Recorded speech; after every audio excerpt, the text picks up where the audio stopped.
Hello, everyone, and welcome to another edition of the Audible. I'm your host, Lee, and I'm going to be doing this solo today. Unfortunately, everyone's managed to drop out last minute, but I'll be hosting this all by myself. So if you're in the chats or watching this live somewhere, drop us a message and make me feel more like I'm talking to somebody rather than just a computer screen all by myself.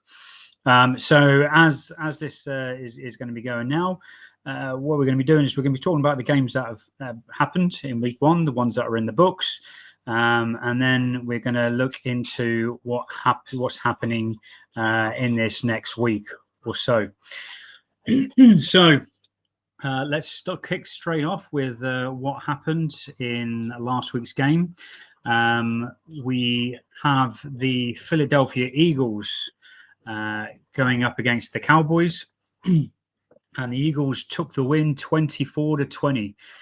For those who have watched the game, it was a lot closer than I anticipated, and the whole game kind of got turned on its head straight away within the first few minutes, with Jalen Carter being ejected for spitting on Dak Prescott, something that I'm sure he regrets, and everybody kind of felt the implications of that with him not being on the field, as a lot of the defense was probably planned around him being on that field. Hats off to the Cowboys. It's really hard for me to say, but the Cowboys, they brought their A game, and they look dangerous. They really do look dangerous. A lot better than I anticipated. And Dak Prescott firing balls down to CeeDee Lamb. I was just really grateful that CeeDee Lamb wasn't having his best game and managed to drop 3 of those balls, which was a godsend. Moving on, the Chiefs. So the Chiefs versus Chargers, our first international game down in Brazil. So this was a really, really good game, really tight game. And Mateo's already talking about those Broncos in the chat. So the Chiefs, they looked okay. They looked okay. They, with Xavier Worthy being knocked out of the game so early by his own teammate Travis, the game looked like it was going to be. Well, it was a tight game. It really was a tight game, and the Chargers managed to steal it right at the end and managed to convert that fourth down into something, and managed to run out the clock. I think this is a tough loss for the Chiefs. I think they came into this game hoping to beat the Chargers, to get 1-0 on the clock, on the scoreboard, and take it into next week's games, where they've got another tough opponent. We'll talk about that in a bit. But overall, it was a fantastic game to watch. I mean, visually, it was just absolutely phenomenal. Justin Herbert making moves with his feet, Patrick Mahomes as normal making it as well. It was a brilliant game to watch, all in all. Moving on to the next games, we had Bucks 23, Falcons 20. For those who recall, I was back in the Falcons with this, and I thought I had it in the bag up until Younghoe Koo decided to absolutely spoon it and miss a quite normal for him, a quite easy field goal, which would have brought that to a tie, and we would have seen that going into overtime. But again, we're talking about Baker Mayfield, who is dangerous, as he likes to call himself, and he put a fantastic game together, and the Falcons were super unlucky not to walk away with the win. But we'll give it to the Bucks on this one. Moving to the next one, Bengals 17, Browns 16. This was a game of defense in my eyes. None of the teams could really put anything together. The Bengals managed to walk away with some points because Browns were missing extra points and field goals left, right, and center. The importance of a kicker in a team is completely evident in this game.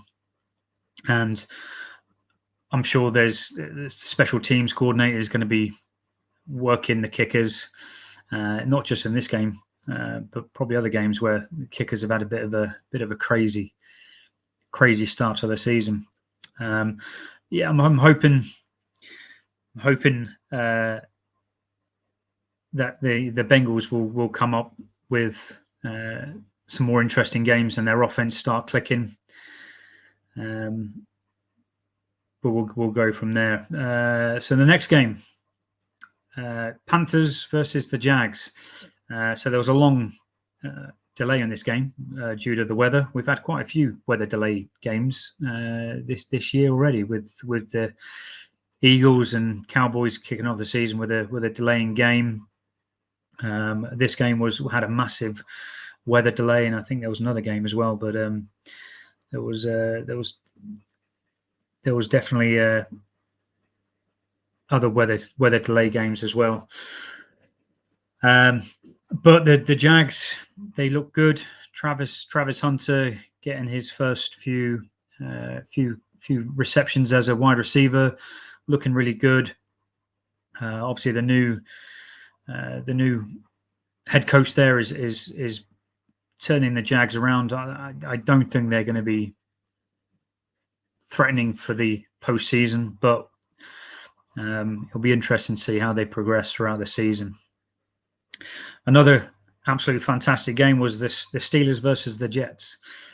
Steelers walking away 34-32. This was an absolute belter of a game. Aaron Rodgers, a former Jets quarterback, and Justin Fields, a former Steelers quarterback.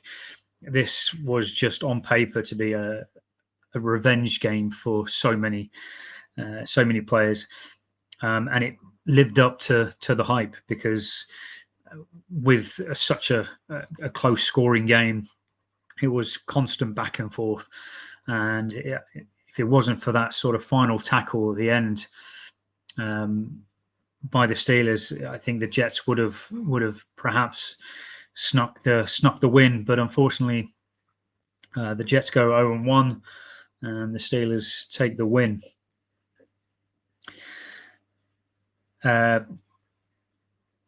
Moving on to the New York Giants Washington game. So we had the New York Giants 6, Washington 21. Hi, Anne, and hi, Editor 67. Nice to see you on board. So the New York Giants with Russell Wilson as their QB.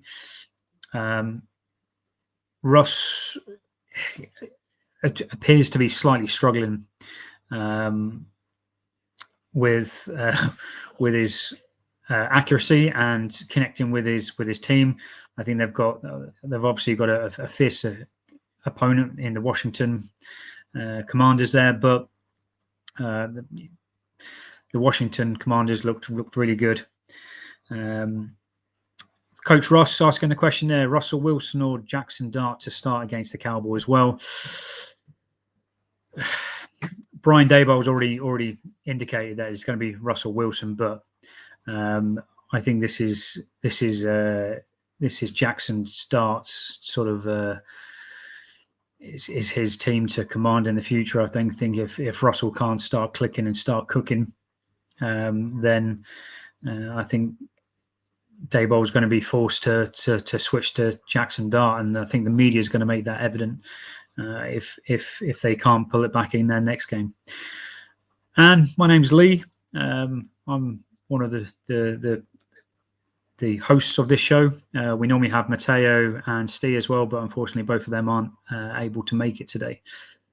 But good to see that you're on board. So the next game, Titans versus the Broncos. The Broncos, I think, made this very difficult for themselves.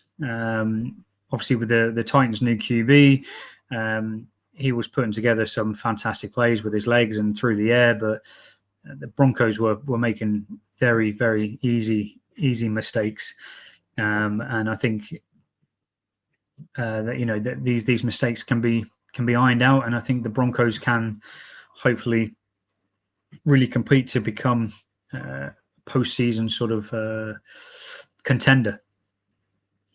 And I'm sure if Matteo was watching this, he'd be saying the same thing.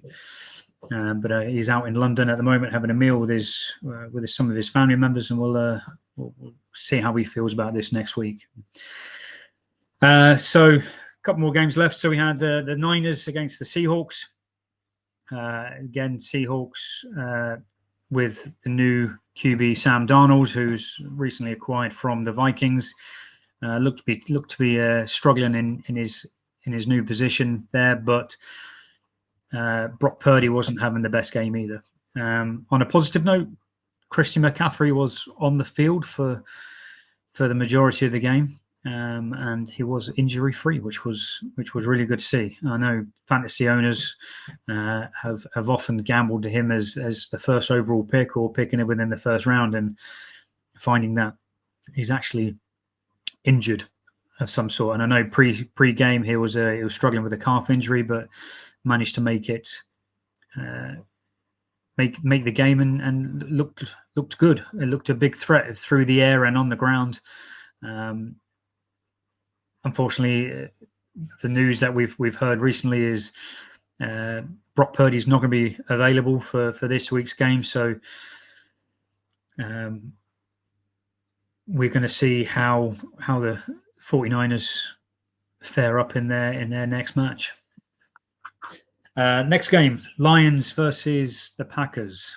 Now this was in my eyes. I said this last week that I think the Packers are the dark horse of this year, and they've already proven it with a fantastic win over the Lions of 27-15. My pick last week was the Lions. I should have really gone with my head and not my heart. My head was telling me Green Bay, but my heart, unfortunately, was saying pick the Lions. They're America's team, and I think that with Micah Parsons there now, I think he's given a different dynamic to this defense, and they are looking like they're going to be division winners for that league. Moving on to the next one, Texans 9, Rams 14. The only shock for me is the score in this. I picked the Rams to win, but 14 points scored on offense was not enough. And I think the Rams will be disappointed in their performance. I know, obviously, there was a slight injury with Puka going out with a head injury and had some medical attention on the sideline to get that sorted out. But the Texans put up a good show. They held the Rams to 14 points, and again, this was a really good defensive turnout. And the Rams D line is looking absolutely ferocious. Moving on to Sunday Night Football, Ravens versus the Bills. Now, this was an epic game for the ages. Ravens 40, Bills 41. So many fans were leaving the stadium with 15, 20 minutes left of the game, and I'm sure they'll be kicking themselves because this was a fantastic performance by the Bills to bring it back. Over 2 scores to beat the Ravens, and what a performance by Josh Allen. Early on in the game, Lamar Jackson and Derrick Henry were just running all over the field. Trey Flowers catching insane balls. But this was a fantastic game. If you get the chance to watch the highlights, or you haven't seen this game, it's so worth watching this game in full if you can, because it was a brilliant game. And then we move on to the final game, the Monday night game, Vikings versus the Bears. So the Vikings won 27-4. I have yet to watch this game. It is on my things to do tonight to watch after we finish recording here, and I've heard a lot that that JJ McCarthy really dug deep and brought this victory on the Vikings and took it away from the Bears. My vote was for the Bears to win this, and I think there's definitely positives to walk away from this from both teams. I don't think the Bears are going to be a pushover team that they were last year. I think they've got some real key positions covered with the tackle position, and they've obviously got Ben Johnson in now, the new head coach, who's going to be fine tuning Caleb Williams, I'm sure, and hopefully bringing him back into the winning regime there. So, moving on to this week's game. So we've got a game tonight. We have the Commanders at the Packers. So again, we're looking at two fantastic teams here. The Commanders and Packers both 1-0, and this is going to be a really hard-fought game, in my opinion. Now I'm backing the Packers in this one. I think they've shown me enough against the Lions that they have got the full complement on this. And Mateo's already chirping in there, saying that the Commanders are going to win this. I am fully behind the Packers in this. Again, they are my dark horse, and I think that they're gonna do well. And I think they're gonna show up. Their defense is going to show up, and the Commanders. It's going to be a close. It's going to be a close one. Jaden Daniels he's proven himself as to be a franchise quarterback, and he's going to be hitting targets. I mean, Deebo Samuel, fresh in from the 49ers, has really settled himself in well, and he's showing up. In the backfield and down the field, he's doing absolutely amazing. But my prediction is going to be a really close game. But the Packers are going to edge this just to the final few minutes, I believe. Then we go into the early window on Sunday, looking at the Jags at the Bengals. So the Jacksonville Jaguars and Bengals again, both 1-0. Jags are they're a developing team, and I think they're taken away a lot from their win on Sunday. And I think the Bengals, they're looking at themselves in the mirror right now and asking them the question on what kind of a team are we? Who are we? What's our identity? And my prediction was that Joe Burrows is going to win MVP this year. And after the performance on Sunday, I think he's got a lot of work to do to kind of prove me that he's a viable candidate for the MVP. Could a bell cow running back like Love from Notre Dame change Bears offense? Swift is so overrated. I think you're absolutely right, Nathan. So Swift was at the Eagles for a couple of years, and he was in my eyes an average running back, and I don't think he's got star potential. I'm not 100% sure who the running back is from Notre Dame, but I'm sure that the running back room will sort themselves out shortly.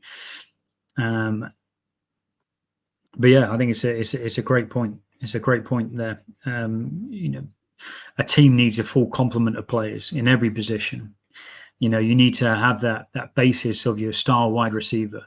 You need to have your star edge rusher on defense. You need to have your number one wide receiver, and you need a running back that can make a difference. And I think if you look at my team, the Eagles, the Super Bowl champions from last year, they have got the full complement. That's why they won the Super Bowl. The Chiefs, they have almost got that. They've almost got the full complement. But this year, they're so struggling on their edge rusher. They don't have one. And because their offense stunk so much in the Super Bowl, everyone's missing the actual true reason why they lost last year, was because they don't have an edge rusher. They're average in that position, and I think to get back to that dynasty, as they want to call it, they need to get themselves an edge rusher. But yeah, going back to the Bengals and the Jags, my money's on the Bengals this game. I think the Jags are good; they are good, but I think the Bengals would have walked away from last week's game against the Browns and realised that they are better than what they showed us on Sunday, and they're going to come out with a chip on their shoulder, and they're going to put some big points up. And I think Burrows is going to have a hell of a game through the air.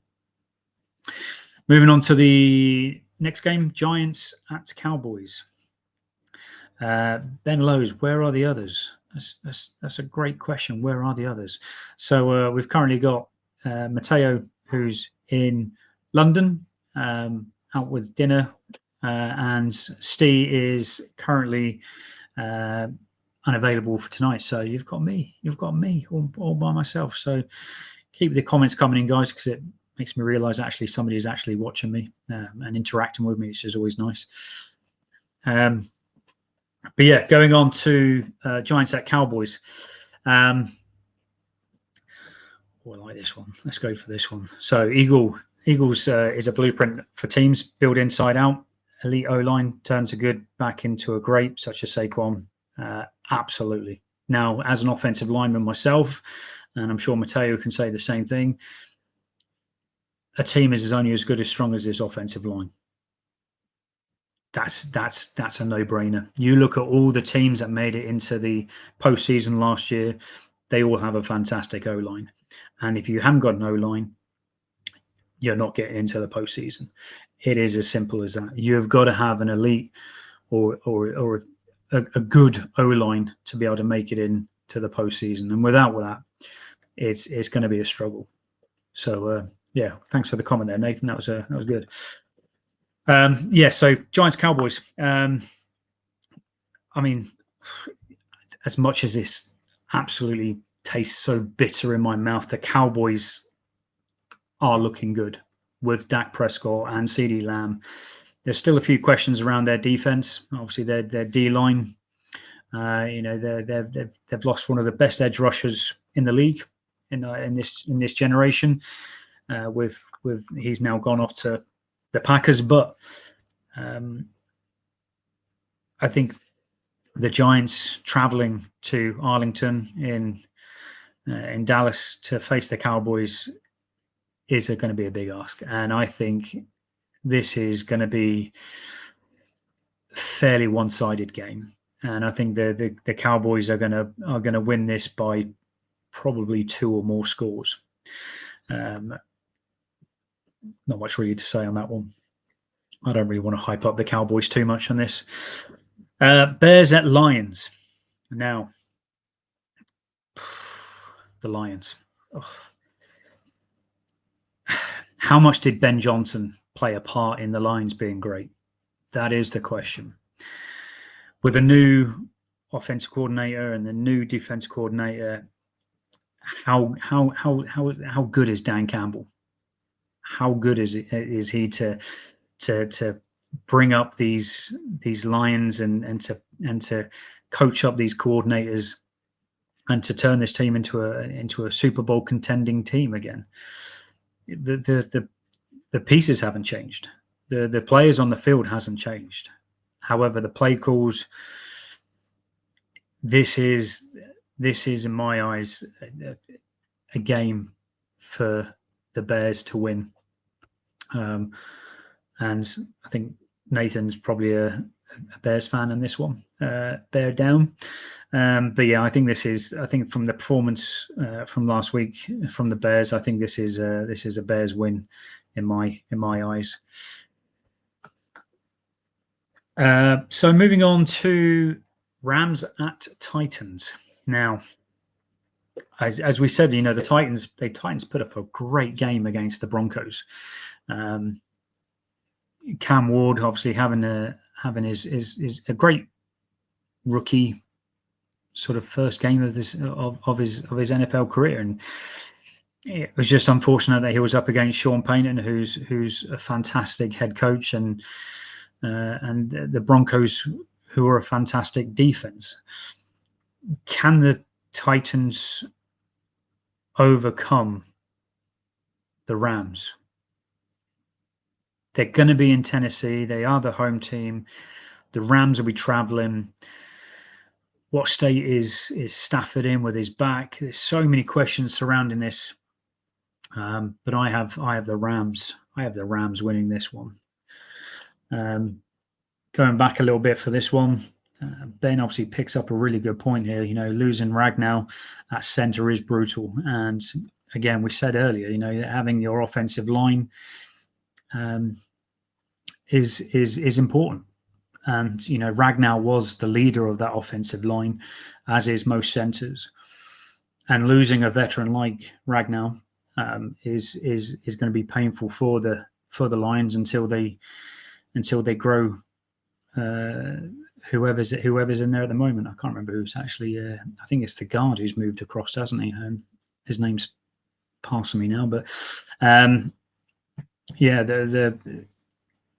it's a tough position to play center. Not only are you snapping the ball and you're trying to figure out your pass protections, but you're supposed to be the leader of that line, and it is a huge loss for the Lions to lose Ragnow. But anyway, we digress. Moving on to Patriots at Dolphins. So, Patriots coming off a loss, Dolphins coming off an absolute whooping. I mean, there's no other words for it, really. I mean, the Colts just absolutely annihilated the Dolphins in that game against the Dolphins. We're all looking at the Colts thinking Daniel Jones is a has been, and he's not gonna get very far with this team, and we're looking at whose head's going to roll. Hot butts in coaches, and looking at the GM thinking, is he going to be out the door after the season? And then Daniel Jones puts a hell of a game together and starts breaking records. I mean, to score on every offensive attempt in a game is absolutely phenomenal. And I saw a stat earlier today that in his next game against who we got, he's against the Broncos. Now, if he hits the field and scores offensively another 3 times, then there's a new franchise record of most consecutive offensive drives with a score at the end. The previous team to hold that, I believe, is the Saints a couple of years ago. So it'll be interesting to see how Daniel Jones comes out of that one. But going back to the Dolphins and the Patriots, I think it's going to be a messy game, and I think the Patriots should come into this, and unless the Dolphins have miraculously fixed the issues that they have on offense and on their defense, I think the Patriots should come in with a nice easy win in this one. Next game, 49ers at the Saints. And we've already discussed in this podcast that Brock Purdy's not here for this game, and I believe it's Mac Jones, former Patriots, quarterback, who's going to be starting for the Niners. This is going to be a very interesting game. The Saints with Spencer Rattler. Now, I'm not a fan of Spencer Rattler. I mentioned that last week in the last week's pod. Alvin Kamara had a fantastic game, and Spencer Rattler, for what it's worth, had a good game. Managing to connect to quite a few receivers and making a close game in that game last week. But it's the 49ers. Kyle Shanahan has got a plan, even with Mac Jones in at QB. My vote's going to be going to the 49ers for this win. Next one, we've got the Bills at the Jets. And I'm sure the Jets are probably absolutely dreading this game. I think they had hopes of winning last week's game and coming up against the Bills with a win in their win column. But unfortunately, they're 0-1 against a very strong Bills team who looked absolutely fantastic towards the end of the game. But it took until the end of the game for the Bills to come out and to perform. Can the Jets take advantage of that? That's going to be yet to be seen. Justin Fields definitely looked dangerous with his feet and in the air, but Josh Allen is in a league of his own, and I think the Bills are going to absolutely walk this. What do we got here, Ben? The Saints will be starting a Lucky Fan at QB this week in an attempt to find some offense. I think that's a really good comment. I just don't think Spencer Rattler is going to be their guy. I mean, I mentioned it last week that I think the Saints are going to be first pick of the draft. I think with the Manning in the draft, hopefully next year, I think they're looking at Archie Manning and thinking, maybe bringing a Manning back to the Superdome may be good for the franchise. So I wouldn't be surprised if we start seeing some tanking going on throughout the season, but we'll be interested to see how that pans out.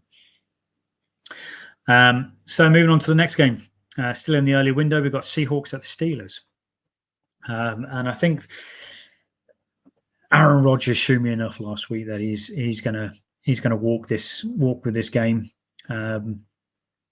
He managed to connect with Frymouth, his tight end, and with DK Metcalf there.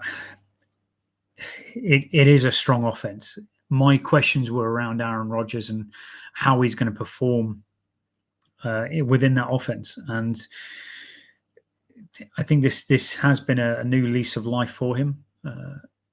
And he's proven me wrong at the moment. So I'm going to back the Steelers in this one. Let me know in the comments if you think otherwise. Moving on to the next game, Browns at Ravens. Yeah, I don't think there's much to be said on this one. I think the Ravens have pretty much secured this one. Yeah, I mean, the only thing that the Browns have got going for them at the moment is their defensive line. Looked really outstanding against the Bengals. Myles Garrett,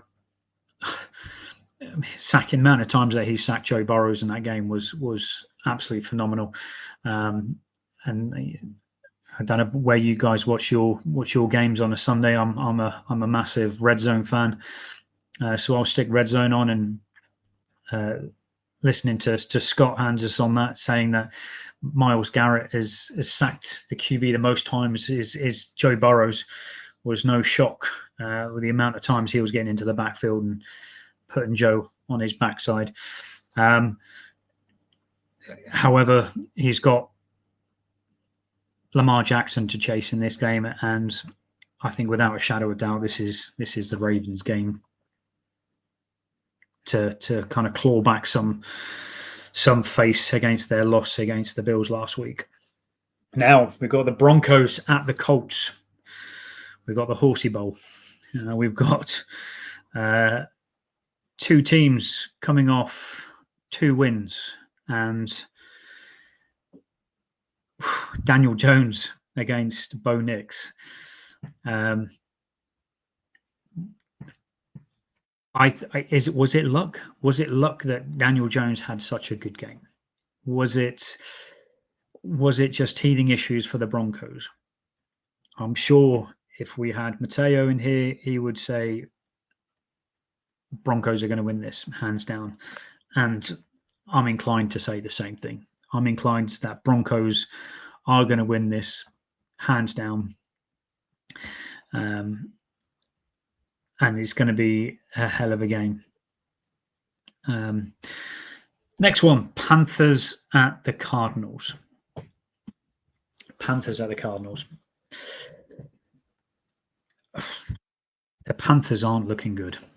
I had them to win against the Jags last week, and I was bitterly disappointed. I thought the Panthers were going to come out all guns blazing, and they're going to show something.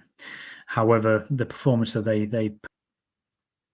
I can't see that they're going to show up against the Cardinals, and the Cardinals, I think, are gonna walk this with Kyler Murray in there and Trey McBride. I think this is an easy win for the Cardinals to have.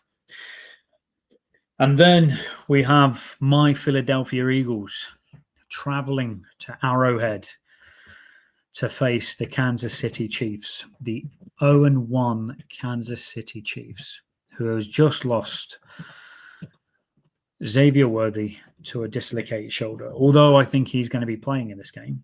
How, I have no idea. They don't have a very good wide receiver room. I mean, they've got Juju Smith-Schuster, and they've got Hollywood Brown and Travis Kelce, but they're missing their superstars. Rashee Rice, Xavier Worthy. These two missing pieces in their offense is showing so much. And although Andy Reid's going to be coming up with a game plan to include Juju, to include Hollywood, and get Kelce the ball, I think that they're going to be missing something on the offense. And I've already mentioned, on the defense, the Chiefs are missing that pass rusher. They're missing that key ingredient, which is going to put pressure on Jalen Hurts to get that ball down the field to A.J. Brown or Devontae Smith or to John Dotson or Dallas Goedert. The Eagles have got such a deep room of talent. And then to top it all off, you've got Jalen Hurts and Saquon Barkley, who can make plays no end with their feet. Yeah, I'm going to put that up. Ben's coming up with this one. Yeah, Worthy and Rice is an awesome pair, but with one out and one hurt, it's going to be tough. It is. Absolutely, it's going to be tough. It's going to be. It's unfortunately, as much as I'd like to see it to be a competitive game, I really struggle to see how the Chiefs are going to go up against the Eagles defense. With Jalen Carter going to be back, hopefully keeping all the saliva in his mouth, I think it's going to be a dominant game for the Eagles. And you haven't guessed already, I'm going to be backing the Eagles in this one. And then we've got our friend Ben Lowe's Falcons against the Vikings. So I'm still backing the Vikings in this. The Falcons in this. I think they showed me enough last week. Penix, he is a baller, and if you haven't seen his touchdown of him just levitating 3 or 4 yards in the air to put that ball on the line to score an incredible touchdown, then you need to rewatch it. And I think for a Sunday night football game, this is one to watch. JJ McCarthy, I haven't seen the game against the Bears, so it's difficult for me to kind of detail on how I think he's going to perform in this game. But my money is going to be on the Falcons. Don't let me down again, Falcons. God damn it. Moving on to Monday Night Football. We've actually got two games on Monday night. We've got the Bucs at Texans, and we've got the Chargers at Raiders. So the Bucs at Texans first. The Bucs. The Bucs, I think, are gonna win this. I think they're in the early window on Monday night, and I think they are in my eyes gonna win this. I think the Texans are still struggling with some of their wide receivers not being in the mix, but we'll see what the Bucs can do. We'll see what the Bucs can do. I'm putting confidence in them, and hopefully they can come away with the win in that one. Chargers at Raiders. These interconference games happening early on in the season is frustrating me so much. I mean, this game I think is going to be a really exciting game. The Raiders with Geno winning at Patriots, I think that raised some eyebrows. The Raiders looked good. They looked really, really good with their new running back. I think the Raiders are going to be a contender in the AFC West. However, this is the Los Angeles Chargers, and I think Jim Harbaugh is really creating something in that franchise. He's making something, and yeah, I think absolutely right here, Ben. I think the Chargers are going to walk the Raiders. I think they are going to put a whooping on them, and Chargers are going to go 2-0. And I'm not going to be surprised. I'm not going to be surprised if the Chargers take the division. I really do. I think that the Chargers could win this. Could topple the Chiefs for the first time in, I dread to think how many seasons that the Chiefs have been winning their division. But that'll be interesting. So, guys, put in the comments on who you think who do you think is going to win. It'll be interesting to see. Hopefully next week we'll have a few more people on this in this podcast rather than just me. We're trying to bring some special guests on as well. Some former players who have played with us, and hopefully you'll see Matteo back here and Steve back here next week. But guys, it's been a pleasure.